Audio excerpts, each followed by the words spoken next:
Hello friends, welcome back. I'm here for you with a new topic, the correct use of there. आज हम सीखेंगे there का सही तरीके से इस्तेमाल कैसे किया जाता है। आजकल आप लोगों ने सुना होगा एक कॉमन क्वेश्चन है, tell us something about your home town, tell us something about your city. अगर हमें अपने होम टाउन के बारे में बताना है, अगर हमें अपनी सिटी के बारे में बताना है, एट दैट टाइम हमें देयर का यूज़ करना ही होगा।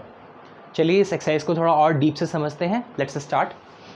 जिन सेंटेंसेस में किसी पर्सन या थिंग के होने या ना होने की बात की जाए, किसी व्यक्ति या वस्तु के होने या ना होने की बात की जाए, उनकी शुरुआत हमें देयर से करनी होती है।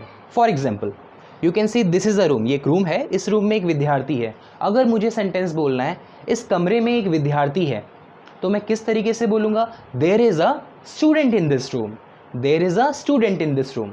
सेम एज अगर मैं बात करता हूँ वस्तु की, थिंग की, कमरे में एक स्मॉल टेबल है, there is a small table in this room. So यहाँ पे हम बात कर रहे हैं व्यक्ति और वस्तु के होने की। सेम एज ना होने के लिए भी हमें इसी का इस्तेमाल करना है। Now you can see this chart. इस चार्ट को आप देखें, ट्रेन 9 बजे भी है, 10, 11, 12, 13 यानी कि 1 बजे, मतलब हर घंटे एक ट्रेन है। ट्रेन है मतलब प्रेजेंट, हर घंटे एक ट्रेन है।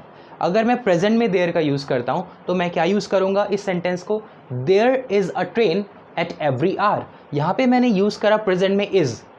There is a train at every hour. अगर मैं बोलता हूँ अभी बज रहे हैं 10:30, 10:30 इट इज़ नाउ, 9 बजे एक ट्रेन थी, देयर वॉज, यहाँ पे क्या हो जाएगा? Past. There was a train at 9 o'clock।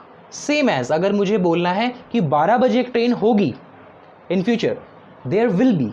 यहाँ पे हम क्या हेल्पिंग वर्ब यूज़ करेंगे? Will be. There will be a train at 12 o'clock। So now you got to know कि हम देयर का यूज़ प्रेजेंट, पास्ट और फ्यूचर में कौन कौन सी हेल्पिंग वर्ब्स के साथ करते हैं। अगर सिंगुलर है तो इज़, प्लूरल है तो आर। सेम एज पास्ट में वॉज या वर, फ्यूचर में विल बी। कक्षा में 10 विद्यार्थी हैं, देयर आर, प्रेजेंट की बात हो रही है और 10 विद्यार्थी, plural. There are 10 students in the class.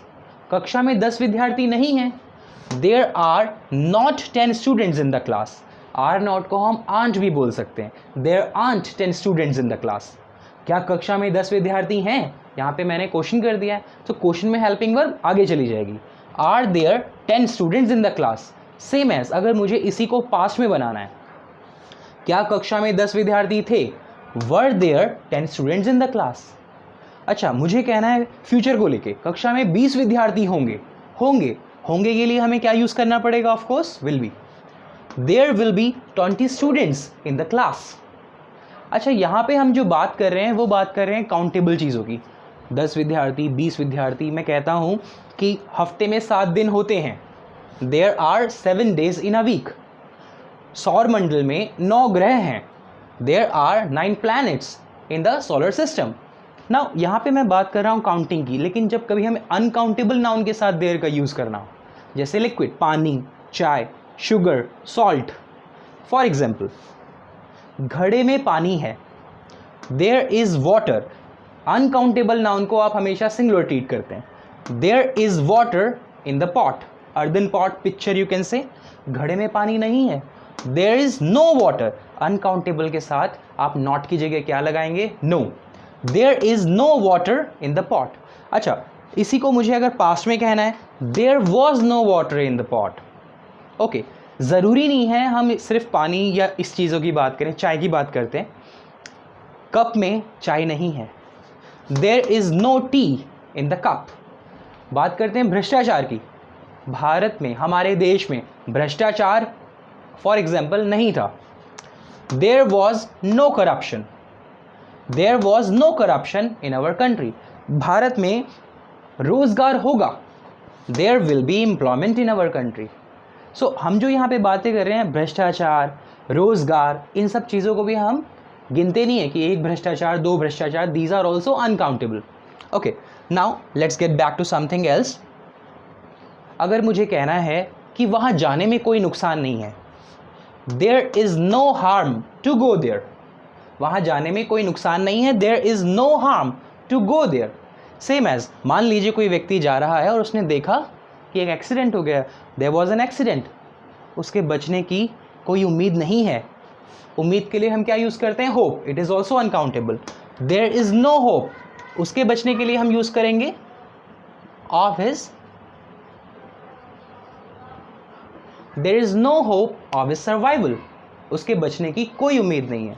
Now the same way अगर हम कहीं बाहर जाते हैं और पूछते हैं क्या क्या कोई बस है डिस्ट्रिक्ट सेंटर से रेलवे स्टेशन के लिए, क्या बस है डिस्ट्रिक्ट सेंटर से रेलवे स्टेशन के लिए, is there a bus from the district centre to the railway station. अगर मुझे पूछना है क्या कोई कमरा किराए पर खाली है, ज़रूरी नहीं है कोई के लिए आप एनी लगाएं, आप ए लगा सकते हैं, a is the accurate one here. क्या कोई कमरा किराए पर खाली है, is there a room vacant for rent,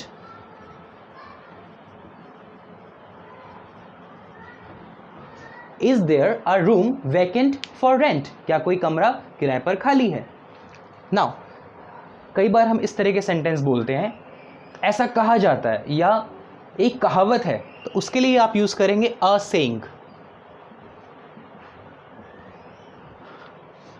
there is a saying, एक कहावत है या ऐसा कहा जाता है। देयर इज़ अ सेइंग, जहाँ चाह वहाँ रहा। Where there is a will there is a way, there is a saying where there is a will there is a way.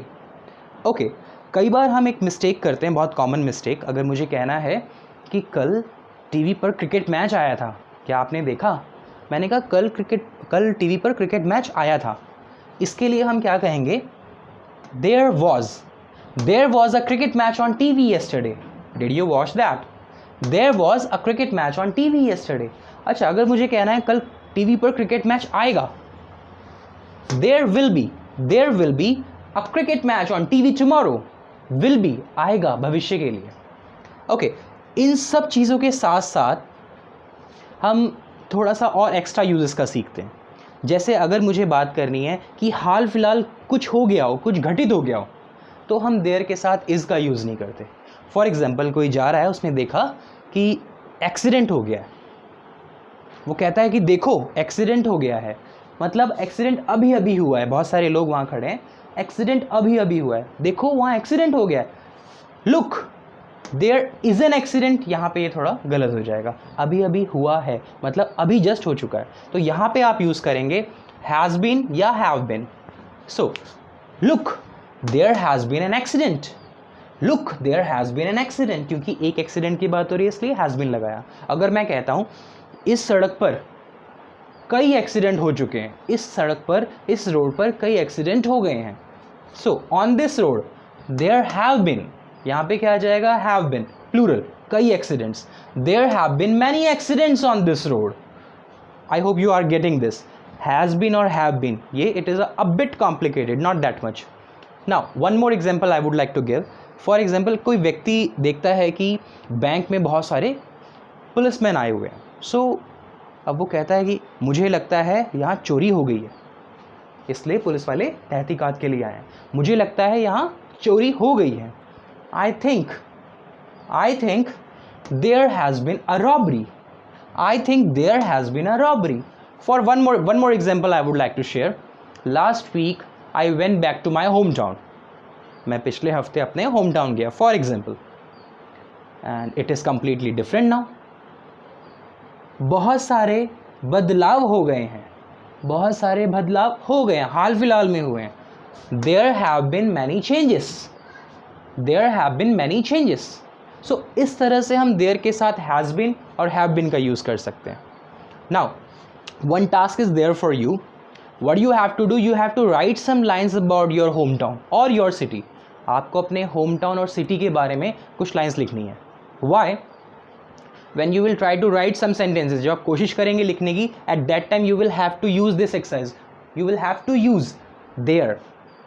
For example, अगर मैं कहता हूँ I was born and brought up here in Delhi, यहाँ बहुत सारी सुविधाएं हैं, there are many facilities, यहाँ बहुत सारे अच्छे स्कूल और कॉलेजेस हैं, there are many good schools and colleges, यहाँ बहुत सारे historical places हैं, there are many historical places like Red Fort, India Gate, etc. तो यहाँ पे मैं जो बात कर रहा हूँ, किसी पर्टिकुलर लोकेशन को मैं डिस्क्राइब कर रहा हूँ, उसके लिए हम किसका यूज़ कर रहे हैं? देयर का। You have to write some lines about your home town और your city. Okay, now there I have attached that assignments for you. आपके लिए असाइनमेंट्स हैं डिस्क्रिप्शन में, you have to do that. You know that practice makes a person perfect. तो आपको वो assignments करने हैं। Now this is all about this exercise. See you in the next video. Till then take good care of yourself. Thank you so much.